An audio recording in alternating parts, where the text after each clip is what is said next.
सोने की चिड़िया। अलमासरूही।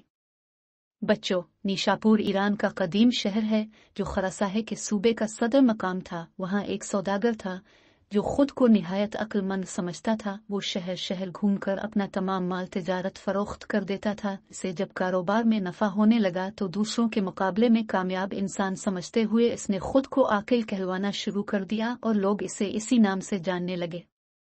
आकिल का असल नाम नसीर अल दीन था। वो माल तिजारत की सूरत में नादिर और नायाब अशिया लाता था। देखने वाले उन चीजों को देखकर हैरान रह जाते, मुनमांगे दाम देकर खरीद लेते थे। एक दिन वो बाजार में बैठा अपने दोस्त से बातें कर रहा था।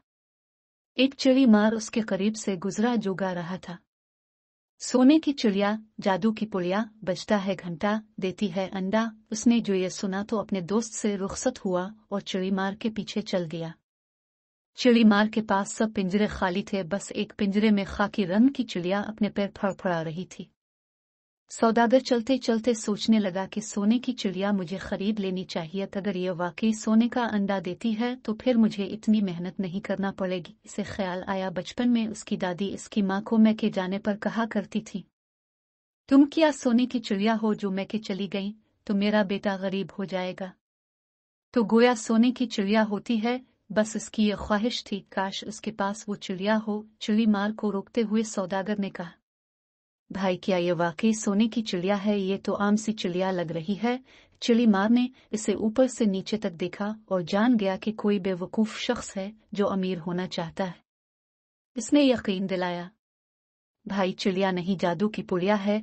14वीं रात को जब दूर कहीं गुज्जर बजता है, ये सोने का अंडा देती है। इस चिड़िया ने मुझे अमीर कर दिया है। मेरे घर में अब तक 10 अंडे दे चुकी है। मेरे मुख चुल्लू वहाँ मेरे बड़े शाहाना ठाट बाट हैं। मैं इसे नहीं बेचता, मगर ये अपने मालिक को सिर्फ 10 अंडे देती है। इसके बाद अगर कोई इसे खरीद ले फिर उसके पास मजीद 10 अंडे दूसरे मालिक को देगी। चिड़ी मार की बातों को सच समझकर सौदागर ने वो चिड़िया खरीद ली और अपना सब कुछ चिड़ी मार को बेच दिया। चिड़ी मार अगले रोज बाजार में फिर किसी को नजर न आया।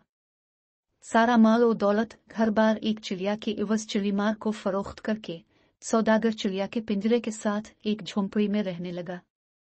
दोस्तों ने इसे बहुत समझाया कि तो इसने घाटे का सौदा किया है और धोखा खाया है, मगर सौदागर का कहना था वो बहुत समझदार है, वो कभी घाटे का सौदा नहीं करता।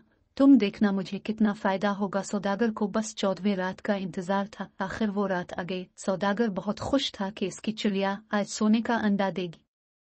पूरी रात जागता रहा। चिड़िया पिंजरे में कभी सोती और कभी फड़फड़ाती रहती। आखिर सुबह होने लगी, गुज्जर बजा और सौदागर सो गया। जब इसकी आंख खुली और वो पिंजरे के पास गया तो पिंजरे में अंडा नहीं था। वो सर पकड़कर बैठ गया, बहुत पछताया और उसने सबक सीखा, गैर जरूरी खुद एतमादी, गुरूर और तकब्बुर कभी कभार इंसान को पछताने पर मजबूर कर देता है।